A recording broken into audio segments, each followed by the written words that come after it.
ನಮಸ್ಕಾರ ಸ್ನೇಹಿತರೆ, ನಾನು ನಿಮ್ಮ ಅಡ್ವೊಕೇಟ್, ನಿಮ್ಮ ಪ್ರೀತಿಯ ನಿನಿಮೋಲ್ ಚಾನಲ್ಗೆ ಸ್ವಾಗತ. ಇತ್ತೀಚೆಗೆ ಕರ್ನಾಟಕದಾದ್ಯಂತ ಮನೆ ಮನೆಗೆ SIR ಅಂದ್ರೆ ಸ್ಪೆಷಲ್ ಇಂಟೆನ್ಸಿವ್ ರಿವಿಷನ್ ಫಾರ್ಮ್ ಕೊಡ್ತಿದ್ದಾರೆ. ಬಹಳ ಜನ ನನ್ನನ್ನ ಕೇಳ್ತಿರೋ ಒಂದೇ ಪ್ರಶ್ನೆ ಏನಂದ್ರೆ SIR ಅಂದ್ರೆ ಏನು, ಈ ಫಾರ್ಮ್ ಯಾಕೆ ಕೊಡ್ತಿದ್ದಾರೆ, ಮತ್ತೆ ಈ ಫಾರ್ಮ್ ಭರ್ತಿ ಮಾಡ್ಬೇಕಾ, ಭರ್ತಿ ಮಾಡ್ಲಿಲ್ಲ ಅಂದ್ರೆ ಏನಾಗುತ್ತೆ, ಮತ್ತೆ ಯಾವ ದಾಖಲೆ ಕೊಡ್ಬೇಕು ಈ ಫಾರ್ಮ್ ಫಿಲ್ ಮಾಡಿ, ಮತ್ತೆ ಆಧಾರ್ ಕೊಟ್ರೆ ಸಾಕಾಗುತ್ತಾ, ಮತ್ತೆ ಫಾರ್ಮ್ ತುಂಬಿದ ನಂತರ ಏನಾಗುತ್ತೆ. ಸೊ ಈ ಎಲ್ಲಾ ಪ್ರಶ್ನೆಗಳಿಗೆ ಚುನಾವಣಾ ಆಯೋಗದ ಸೂಚನೆಗಳು ಮತ್ತು ಕಾನೂನು ಮಾಹಿತಿಯ ಆಧಾರದ ಮೇಲೆ ಸರಳ ಕನ್ನಡದಲ್ಲಿ ಸಂಪೂರ್ಣ ಉತ್ತರವನ್ನ ನಾನು ಕೊಡ್ತೇನೆ. ಒಂದು ವಿಷಯ ಮೊದಲೇ ಹೇಳ್ತಿದ್ದೀನಿ, ಈ ವಿಡಿಯೋ ಕೇವಲ ಸಾರ್ವಜನಿಕ ಮಾಹಿತಿ ಹಾಗೂ ಕಾನೂನು ಅರಿವಿಗಾಗಿ ಮಾತ್ರ, ಯಾವುದೇ ರಾಜಕೀಯ ಉದ್ದೇಶ ಇಲ್ಲ. ಹಾಗಾದ್ರೆ ವಿಡಿಯೋನ ಶುರು ಮಾಡೋಣ ಬನ್ನಿ. ಮೊದಲನೇದಾಗಿ SIR ಅಂದ್ರೆ ಏನು. ಸೊ SIR ಅಂದ್ರೆ ಏನು ಅಂತ ತಿಳ್ಕೊಳ್ಳೋಣ. SIR ಅಂದ್ರೆ ಸ್ಪೆಷಲ್ ಇಂಟೆನ್ಸಿವ್ ರಿವಿಷನ್, ಅಂದ್ರೆ ಸರಳವಾಗಿ ಹೇಳ್ಬೇಕಾದ್ರೆ ಮತದಾರರ ಪಟ್ಟಿಯನ್ನು ವಿಶೇಷವಾಗಿ ಪರಿಶೀಲಿಸುವ ಪ್ರಕ್ರಿಯೆ. ಅಂದ್ರೆ ಚುನಾವಣಾ ಆಯೋಗ ಈಗಿರುವ ಮತದಾರರ ಪಟ್ಟಿಯನ್ನು ಮತ್ತೊಮ್ಮೆ ಪರಿಶೀಲಿಸಿ, ಅಂದ್ರೆ ಸತ್ತವರ ಹೆಸರು ಇದ್ದರೆ ತೆಗೆದು ಹಾಕುವುದು, ಡೂಪ್ಲಿಕೇಟ್ ಹೆಸರು ಇದ್ರೆ ತೆಗೆದಾಕೋದು, ವಿಳಾಸ ಏನಾದ್ರೂ ಬದಲಾಗಿದ್ರೆ ಅದನ್ನ ತಿದ್ದುಪಡಿ ಮಾಡೋದು, ಅಥವಾ ಹೊಸ ಮತದಾರನ ಸೇರಿಸೋದು, ಮತ್ತೆ ಮತದಾರರ ಪಟ್ಟಿಯನ್ನು ನಿಖರವಾಗಿ ಇಡುವುದು. ಇದೇ SIR ಪ್ರಕ್ರಿಯೆಯ ಮುಖ್ಯ ಉದ್ದೇಶ ಆಗಿರುತ್ತೆ. ಈ ಫಾರ್ಮ್ ಯಾರಿಗ್ ಬರುತ್ತೆ ಅಂತಂದ್ರೆ, ಈ ಫಾರ್ಮ್ ಸಾಮಾನ್ಯವಾಗಿ BLO ಅಂದ್ರೆ ಬೂತ್ ಲೆವೆಲ್ ಆಫೀಸರ್ಸ್ ಅವ್ರಿಗೆ ಬರುತ್ತೆ. ಅವರು ಮನೆ ಮನೆಗೆ ಬಂದು ಈ ಫಾರ್ಮ್ ನ ಕೊಡ್ತಾರೆ. ಯಾರಾದ್ರೂ ಮನೆಯಲ್ಲಿ ಇಲ್ಲ ಅಂತಂದ್ರೆ ಮತ್ತೊಮ್ಮೆ ಬರ್ತಾರೆ, ಇಲ್ಲ ಅಂತಂದ್ರೆ ನಿಮ್ಮ ನಂಬರ್ಗೆ ಕಾಲ್ ಕೂಡ ಮಾಡಿ ಇನ್ಫಾರ್ಮ್ ಮಾಡ್ತಾರೆ. ಈ ಫಾರ್ಮ್ ಪಡೆದವರು ಅದನ್ನ ಪರಿಶೀಲಿಸಿ ಅಗತ್ಯವಿದ್ದರೆ ಭರ್ತಿ ಮಾಡಿ BLO ಅವರಿಗೆ ಮತ್ತೆ ಹಿಂತಿರುಗಿಸ್ಬೇಕಾಗುತ್ತೆ. ಮತ್ತೆ ಈ ಫಾರ್ಮ್ ನ ಉಪಯೋಗ ಏನು ಅಂತ ನೋಡೋದಾದ್ರೆ, ಈ ಫಾರ್ಮ್ ಮೂಲಕ ನೀವು ಚುನಾವಣಾ ಆಯೋಗಕ್ಕೆ ತಿಳಿಸುವುದೇನೆಂದ್ರೆ, ನಾನು ಇದೇ ವ್ಯಕ್ತಿ, ಇದೇ ವಿಳಾಸದಲ್ಲಿ ವಾಸವಾಗಿದ್ದೇನೆ ಮತ್ತು ನನ್ನ ಮತದಾರರ ಮಾಹಿತಿ ಸರಿಯಾಗಿದೆ ಅಥವಾ ನನ್ನ ಮಾಹಿತಿಯಲ್ಲಿ ತಪ್ಪಿದೆ, ದಯವಿಟ್ಟು ತಿದ್ದುಪಡಿ ಮಾಡಿ. ಅಂದರೆ ನಿಮ್ಮ ಮತದಾರರ ದಾಖಲೆಯನ್ನ ಪರಿಶೀಲಿಸಿ ನವೀಕರಿಸಲು ಈ ಫಾರ್ಮ್ ಬಳಸಲಾಗುತ್ತೆ. ಈಗ ಈ ಫಾರ್ಮ್ ನಲ್ಲಿ ಒಂದೊಂದು ಕಾಲಮ್ ನ ನೋಡೋಣ, ಅಂದ್ರೆ ಹೇಗೆ ಇದನ್ನ ಭರ್ತಿ ಮಾಡ್ಬೇಕು, ಈ ಅಪ್ಲಿಕೇಶನ್ ನ ಯಾವ ತರ ನಾವು ಫಿಲ್ ಮಾಡ್ಬೇಕು ಅಂತ ನೋಡೋದಾದ್ರೆ, ಮೊದಲನೇದಾಗಿ ಸ್ನೇಹಿತರೆ ನಿಮ್ಮ ಹತ್ರ ಅಪ್ಲಿಕೇಶನ್ಸ್ ಇದೆ ಅಂತ ಅನ್ಕೋತೀನಿ. ಸೊ ಅದ್ರಲ್ಲೇ ನಿಮ್ಗೆ ಕೊಟ್ಟಿದ್ದಾರೆ ನೋಡಿ, ಮೊದಲನೇದು ಏನ್ ಕೊಟ್ಟಿದ್ದಾರೆ, ಮತದಾರರ ಹೆಸರು. ಸೊ ಮತದಾರರ ಹೆಸರು ಅಂತಂದ್ರೆ ನಿಮ್ಮ ಹೆಸರು. ಮತ್ತೆ ಇನ್ನೊಂದು ಹೇಳೋಕೆ ಇಷ್ಟಪಡ್ತೀನಿ ಸ್ನೇಹಿತರೆ, ನಿಮಗೆ ಕೊಟ್ಟಿರೋ ಅಪ್ಲಿಕೇಶನ್ ಅಲ್ಲಿ ಆಲ್ರೆಡಿ ನಿಮ್ದು ಏನೋ ನೇಮ್ ಇದೆ, ಅಡ್ರೆಸ್ ಇದೆ, ಕಂಪ್ಲೀಟ್ ಡೀಟೇಲ್ಸ್ ಇದೆ.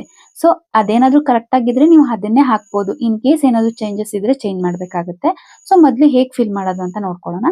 ಮತದಾರರ ಹೆಸರು ಅಂತ ಇದೆ, ಅಂದ್ರೆ ನಿಮ್ಮ ಹೆಸರು ದಾಖಲೆಗಳಲ್ಲಿರುವಂತೆಯೇ ಬರಿಬೇಕು. ನೆಕ್ಸ್ಟ್ ತಂದೆ ಅಥವಾ ಗಂಡನ ಹೆಸರು. ಸೊ ನಿಮ್ ತಂದೆ ಅಥವಾ ಗಂಡನ ಹೆಸರನ್ನ ಸರಿಯಾಗಿ ಬರಿಬೇಕು. ನೆಕ್ಸ್ಟ್ ಲಿಂಗ, ಪುರುಷ ಮಹಿಳೆ ಇತಾರೆ ಅಂತಂದ್ರೆ ಇತರೆ ಸರಿಯಾದ ಆಯ್ಕೆಗಳನ್ನ ಗುರುತು ಮಾಡಬೇಕು. ನೆಕ್ಸ್ಟ್ ಜನ್ಮ ದಿನಾಂಕ, ಅದರಲ್ಲಿ ದಾಖಲೆಗಳಲ್ಲಿ ಇರುವ ಡೇಟ್ ಆಫ್ ಬರ್ತ್ ಅನ್ನ ಮಾತ್ರ ಬರಿಬೇಕು. ಅಂದಾಜು ದಿನಾಂಕ ಅಂತ ಹೇಳಿ ಅಂದಾಜು ಇಟ್ಕೊಂಡು ನೀವು ಬರೆಯಕ್ಕೆ ಹೋಗ್ಬೇಡಿ. ನೆಕ್ಸ್ಟ್ ವಿಳಾಸ, ನೀವು ಈಗ ವಾಸವಾಗಿರುವ ಸಂಪೂರ್ಣ ವಿಳಾಸವನ್ನ ಅಲ್ಲಿ ಬರಿಬೇಕಾಗುತ್ತೆ. ನೆಕ್ಸ್ಟ್ ಮೊಬೈಲ್ ಸಂಖ್ಯೆ, ಅಂದ್ರೆ ಚಾಲ್ತಿಯಲ್ಲಿರುವ ಪ್ರಸ್ತುತ ನೀವು ಯಾವ್ದನ್ನ ಯೂಸ್ ಮಾಡ್ತಾ ಇರ್ತೀರಾ ಅದೇ ಮೊಬೈಲ್ ನಂಬರ್ನ ಹಾಕಿ. ಏನಕ್ಕೆ ಅಂತಂದ್ರೆ ಇನ್ ಕೇಸ್ ಏನಾದ್ರೂ ನಿಮ್ಗೆ ಇನ್ಫಾರ್ಮೇಶನ್ ಕೊಡ್ಬೇಕಾದ್ರೆ, ಏನಾದ್ರೂ ಪರಿಶೀಲಿಸಬೇಕು ಅಂತಂದ್ರೆ ನಂಬರ್ಗೆ ಕಾಲ್ ಮಾಡುವಂತ ಸಾಧ್ಯತೆ ಇರುತ್ತೆ. ಅದಕ್ಕೋಸ್ಕರ ನೀವು ಇವಾಗ ಯಾವ್ದನ್ನ ಯೂಸ್ ಮಾಡ್ತಿರ್ತೀರಾ ಅದೇ ನಂಬರ್ನ ಹಾಕ್ಬೇಕು. ನೆಕ್ಸ್ಟ್ EPIC ನಂಬರ್ ಅಂತ ಇದೆ. EPIC ನಂಬರ್ ಅಂತಂದ್ರೆ ಮತದಾರರ ಗುರುತಿನ ಚೀಟಿಯಲ್ಲಿರುವ EPIC ನಂಬರ್ನ ಇದರಲ್ಲಿ ಬರಿಬೇಕು. ನಿಮ್ಮ ಹತ್ರ ವೋಟರ್ ID ಇರುತ್ತಲ್ಲ, ಅದ್ರಲ್ಲಿ EPIC ನಂಬರ್ ಅಂತ ಇರುತ್ತೆ, ಅದನ್ನ ಇಲ್ಲಿ ಬರಿಬೇಕಾಗುತ್ತೆ. ನೆಕ್ಸ್ಟ್ ಕುಟುಂಬದ ಮಾಹಿತಿ, ಮತ್ತೆ ಈ ಫಾರ್ಮ್ ನಲ್ಲಿ ತಂದೆ ತಾಯಿ ಅಥವಾ ಗಂಡ ಅಥವಾ ಹೆಂಡತಿ ಅವರ ಹೆಸರು ಹಾಗೂ EPIC ನಂಬರ್ ಕೇಳಿರುವ ಜಾಗದಲ್ಲಿ ಬರಿಬೇಕಾಗುತ್ತೆ. ನೆಕ್ಸ್ಟ್ ಸಹಿ, ಅಂದ್ರೆ ಕೊನೆಯದಲ್ಲಿ ಸಿಗ್ನೇಚರ್ ಇದೆ, ಕೊನೆಯಲ್ಲಿ ನೀವು ನೀಡಿದ ಮಾಹಿತಿ ಸರಿ ಎಂದು ದೃಢೀಕರಿಸಿ ಸಹಿ ಅಥವಾ ಬೆರಳಚ್ಚನ್ನ ಹಾಕ್ಬೇಕಾಗುತ್ತೆ. ಮತ್ತೆ ಸ್ನೇಹಿತರೆ, ಈಗ ಒಂದು ಮುಖ್ಯವಾದ ವಿಷಯ ಏನಂತಂದ್ರೆ, ಎಲ್ಲರಿಗೂ ಕೂಡ ಒಂದೇ ದಾಖಲೆಯನ್ನ ಕೇಳಿಲ್ಲ. ಸೊ ನೀವು ಯಾವ ದಿನಾಂಕಕ್ಕೆ ಜನಿಸಿದ್ದೀರಾ ಎನ್ನುವುದರ ಆಧಾರದ ಮೇಲೆ ದಾಖಲೆಗಳು ಕೂಡ ಬದಲಾಗುತ್ತೆ. ಸೊ ಅದ್ರದ್ದು ಡೀಟೇಲ್ಸ್ ನೋಡೋಣ. ಅಂದ್ರೆ ಯಾರ್ಯಾರಿಗೆ ಯಾವ ದಾಖಲೆನ ಕೊಡ್ಬೇಕು ಅಂತ ನೋಡೋದಾದ್ರೆ, ನೀವೇನಾದ್ರೂ 1/7/1987ಕ್ಕಿಂತ ಮೊದಲು ಜನಿಸಿದ್ರೆ ನಿಮ್ಮ ಜನ್ಮ ದಿನಾಂಕ ಮತ್ತು ಜನ್ಮ ಸ್ಥಳವನ್ನ ದೃಢೀಕರಿಸುವ ದಾಖಲೆಗಳನ್ನ ಸಲ್ಲಿಸಬಹುದು. ಫಾರ್ ಎಕ್ಸಾಂಪಲ್ ಏನೇನ್ ಕೊಡ್ಬೋದು ಅಂದ್ರೆ ಜನನ ಪ್ರಮಾಣ ಪತ್ರ, SSLC ಮಾರ್ಕ್ಸ್ ಕಾರ್ಡು ಅಥವಾ ಪಾಸ್ಪೋರ್ಟ್ ಅಥವಾ ಚುನಾವಣೆ ಆಯೋಗ ಒಪ್ಪಿರುವ ಇತರ ದಾಖಲೆಗಳನ್ನ ಕೊಡ್ಬೇಕಾಗುತ್ತೆ. ನೆಕ್ಸ್ಟ್ 1/7/1987ರಿಂದ 2/12/2004 ನಡುವೆ ಜನಿಸಿದಂತಹ ವ್ಯಕ್ತಿಗಳಿದ್ರೆ ಅವರು ನಿಮ್ಮ ದಾಖಲೆಗಳ ಜೊತೆಗೆ ತಂದೆ ಅಥವಾ ತಾಯಿಯ ಜನ್ಮಕ್ಕೆ ಸಂಬಂಧಿಸಿದ ದಾಖಲೆಗಳನ್ನ ಕೂಡ ಕೇಳಬಹುದು. ಅಂದ್ರೆ ನಿಮ್ಮ ಅರ್ಹತೆಯನ್ನ ದೃಢೀಕರಿಸಲು ಪೋಷಕರ ದಾಖಲೆಗಳನ್ನು ಪರಿಶೀಲಿಸಬಹುದು. ನೆಕ್ಸ್ಟ್ 2/12/2004 ನಂತರ ಜನಿಸಿರುವಂತಹ ವ್ಯಕ್ತಿಗಳು ನಿಮ್ಮ ದಾಖಲೆಗಳ ಜೊತೆಗೆ ತಂದೆ ಮತ್ತು ತಾಯಿಯ ದಾಖಲೆಗಳನ್ನ ಕೂಡ ಕೇಳಬಹುದು. ಹಾಗಾದ್ರೆ ಆಧಾರ್ ಕೊಟ್ರೆ ಸಾಕಾ ಅಂತ ಯಾರಾದ್ರೂ ಕೇಳೋದಾದ್ರೆ, ಇದನ್ನ ಬಹಳ ಜನ ಕೇಳ್ತಿದ್ದಾರೆ. ಉತ್ತರ: ಆಧಾರ್ ಒಂದು ಮಾನ್ಯ ಗುರುತಿನ ದಾಖಲೆ, ಆದರೆ ಆಧಾರ್ ಒಂದೇ ಸಾಕು ಅಂತ ಹೇಳಲು ಆಗೋದಿಲ್ಲ. ಯಾಕಂದ್ರೆ ನಿಮ್ಮ ಜನ್ಮ ದಿನಾಂಕ, ನಿಮ್ಮ ಪ್ರಕರಣ ಮತ್ತು ಚುನಾವಣಾ ಆಯೋಗದ ನಿಯಮಗಳ ಪ್ರಕಾರ ಬೇರೆ ದಾಖಲೆಗಳನ್ನು ಕೇಳಬಹುದು. ಹಾಗಾಗಿ ನನ್ನ ಬಳಿ ಆಧಾರ್ ಇದೆ ಅಷ್ಟೇ ಸಾಕು ಅಂತ ಊಹಿಸ್ಬೇಡಿ. ನಿಮ್ಮ BLO ಅಥವಾ ಚುನಾವಣಾ ಅಧಿಕಾರಿಗಳು ಯಾವ ದಾಖಲೆ ಕೇಳ್ತಾರೋ ಅದನ್ನೇ ಸಲ್ಲಿಸಬೇಕಾಗುತ್ತೆ. ನೆಕ್ಸ್ಟ್ ಯಾವ ದಾಖಲೆಗಳನ್ನ ಕೊಡಬಹುದು ಅಂದ್ರೆ, ಚುನಾವಣಾ ಆಯೋಗ ಸೂಚಿಸಿರುವ ಕೆಲವು ದಾಖಲೆಗಳು ಯಾವ್ದಾವ್ದು: ಜನನ ಪ್ರಮಾಣ ಪತ್ರ, passport, SSLC marks card, Aadhaar card, PAN card, driving licence, pension payment order ಅಥವಾ ಸರ್ಕಾರಿ ಗುರುತಿನ ಚೀಟಿ, ಮತ್ತೆ ಫ್ಯಾಮಿಲಿ ರಿಜಿಸ್ಟರ್ ಹಾಗೂ ಚುನಾವಣಾ ಆಯೋಗ ಒಪ್ಪಿರುವ ಇತರೆ ದಾಖಲೆಗಳು ನೀವು ಕೊಡಬಹುದಾಗುತ್ತೆ ಯಾವ್ದನ್ನಾದ್ರೂ ಕೇಳಿದ್ರೆ. ಮತ್ತೆ ಸ್ನೇಹಿತರೆ, ಈ ಎಲ್ಲಾ ದಾಖಲೆಗಳನ್ನ ಎಲ್ಲರೂ ಕೊಡಬೇಕಂತ ಏನಿಲ್ಲ. ನಿಮ್ಮ ಪ್ರಕರಣಕ್ಕೆ ಅನುಗುಣವಾಗಿ BLO ಅಥವಾ ಚುನಾವಣಾ ಅಧಿಕಾರಿಗಳು ಯಾವ ದಾಖಲೆನ ಕೇಳ್ತಾರೋ ಅದನ್ನೇ ಸಲ್ಲಿಸಬೇಕಾಗುತ್ತೆ.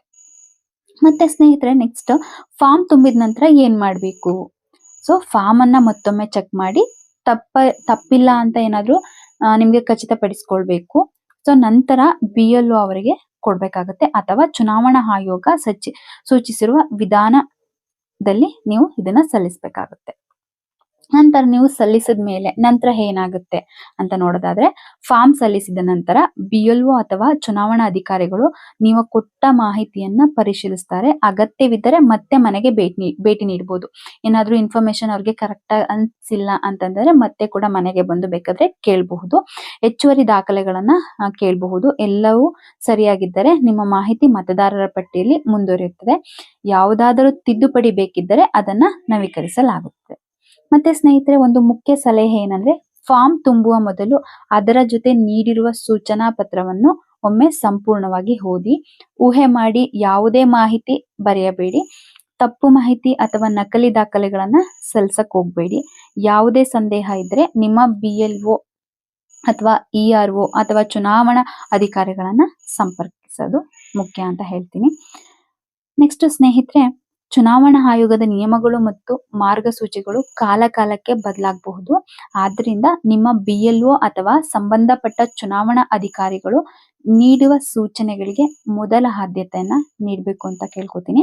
ಈ ವಿಡಿಯೋ ಸಾರ್ವಜನಿಕ ಮಾಹಿತಿ ಮತ್ತು ಕಾನೂನು ಅರಿವಿಗಾಗಿ ಮಾತ್ರ. ಹಾಗಾಗಿ ಸ್ನೇಹಿತರೆ, SIR ಫಾರ್ಮ್ ಅಂದ್ರೆ ಭಯಪಡುವ ವಿಷಯ ಅಲ್ಲ. ಇದು ನಿಮ್ಮ ಮತದಾರರ ಮಾಹಿತಿಯನ್ನು ಪರಿಶೀಲಿಸಿ ಮತದಾರರ ಪಟ್ಟಿಯನ್ನು ನಿಖರವಾಗಿ ಇಡಲು ನಡೆಸುವ ವಿಶೇಷ ಪ್ರಕ್ರಿಯೆ.